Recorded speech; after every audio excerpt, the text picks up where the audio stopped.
I'm a park ranger, and back in 2017, I was stationed at Kings Canyon National Park. I was staying at the Grant Grove Cabins with my coworker Joe, who had his own place nearby. One night, after a long day of patrols, I was ready to crash. I had just changed into my sleep clothes when suddenly I heard voices outside my cabin. At first, I thought it was maybe some hikers or just the wind, but then I listened closer. The voices kept getting louder as they approached, but what caught my attention was that they didn't sound calm or casual. Instead, they had this high-pitched, desperate edge like they were genuinely scared. Seconds later, there was a frantic knocking on my door, and that's when I grabbed my flashlight, slipped on my boots still in my sweatpants and t-shirt, and went to the door.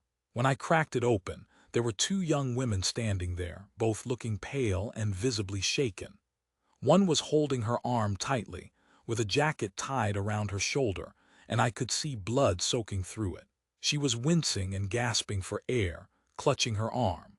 I didn't even need to ask what was wrong. It was pretty obvious something awful had just happened. I hurriedly brought them inside, turned on the cabin's light, and immediately noticed that the woman with the bloody jacket collapsed to the floor. Her friend knelt beside her, clearly worried. I asked to see her wound, and as I examined it, my stomach started twisting into knots. It was a deep bite mark, not shaped like an animal's tooth pattern, which was strange.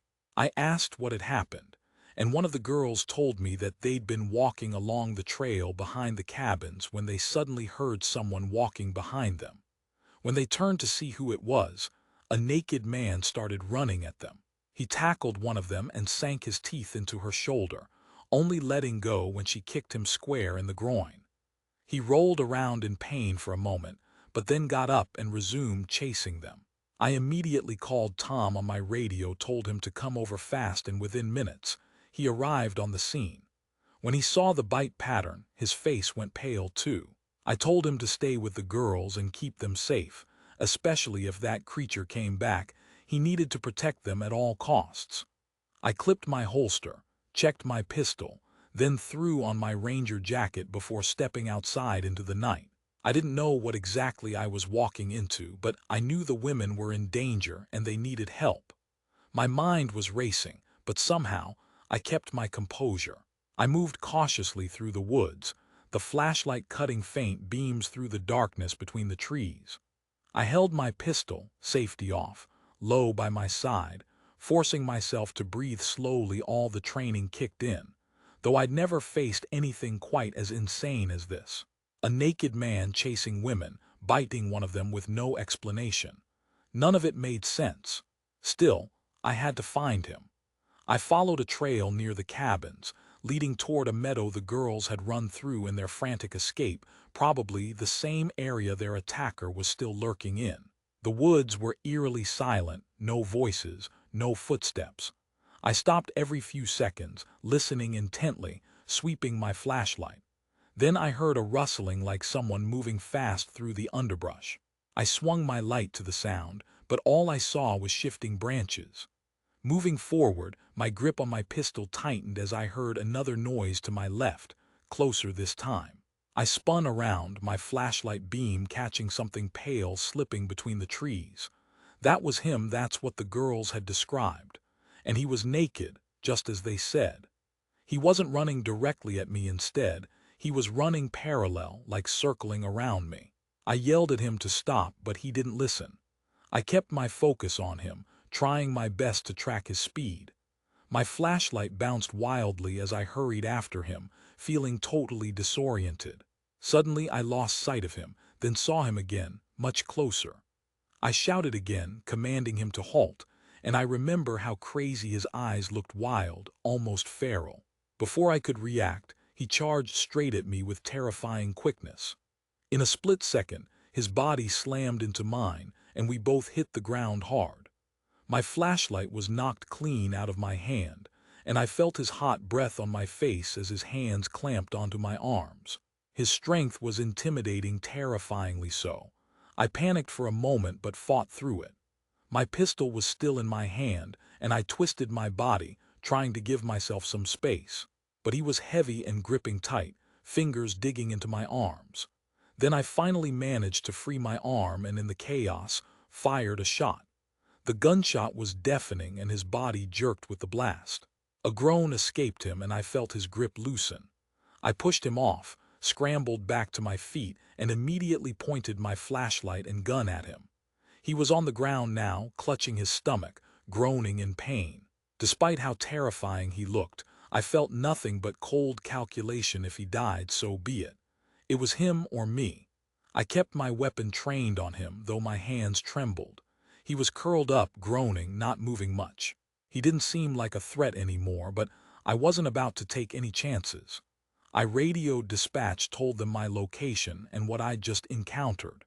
Then I carefully cuffed him, trying to avoid touching his blood. He didn't resist, just laid there groaning. I stayed there, gun and light trained on him until help arrived. Within minutes, other rangers and paramedics showed up, taking him away on a stretcher.